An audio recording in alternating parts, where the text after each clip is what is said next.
Alors place maintenant à la rubrique ciné avec Martin Maréchal. Et aujourd'hui, il nous emmène dans l'obscurité envoûtante d'un chef-d'œuvre qui marque cette fin d'année, Nosferatu, le 4e film de Robert Eggers, est déjà salué comme l'un des meilleurs films de l'année, sorti le jour de Noël. Ce bijou cinématographique est le film à ne pas manquer pendant ces vacances d'hiver, semble-t-il, mon cher ami Martin. Mais tout à fait, ce film Nosferatu, certains connaissent plutôt le personnage de Dracula, c'est notre vampire, le vampire le plus connu évidemment, donc personnage créé lors du roman de Bram Stoker en 1897, qui avait été adapté déjà très tôt dans l'histoire du cinéma en 1922, avec évidemment, c'est un des films les plus cultes de l'histoire du cinéma, et puis donc il avait été évidemment réinterprété, réadapté plusieurs fois. On avait même pensé, on connaît bien le film de Francis Ford Coppola en 1992, qui avait parlé de Dracula, et puis là, ce Robert Eggers, on l'attendait depuis une dizaine d'années, Nosferatu, évidemment, voilà l'histoire de ce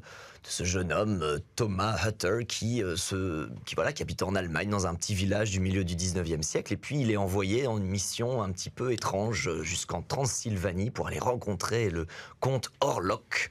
Et le comte Orlok, qui va s'en rendre compte très rapidement qu'il est un peu étrange et qu'il est certainement plus vraiment très vivant. Et en tout cas, il fait très peur. À la base, il pense aller là simplement pour lui faire signer un contrat de bail pour que le comte Orlok puisse venir s'installer en Allemagne. Mais il va se rendre compte très vite que le comte Orlok a des vues sur sa femme, à lui, Thomas, sa femme Hélène, qui en fait depuis, on le voit dès le début du film, est en fait envoûtée à distance par ce vampire, qui a des pouvoirs qui dépassent tout ce que l'on connaît. C'est toujours un petit peu cette thématique entre l'amour et l'épouvante, Eros et Thanatos, le vampire.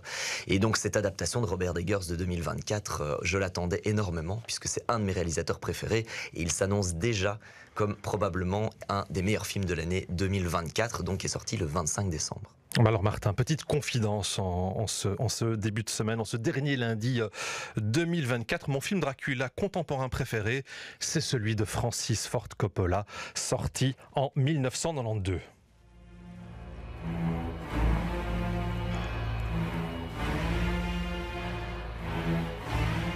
Avec un casting exceptionnel, on se rappelle tous évidemment de Gary Oldman qui jouait Dracula, Winona Ryder, Keanu Reeves, Anthony Hopkins et puis Monica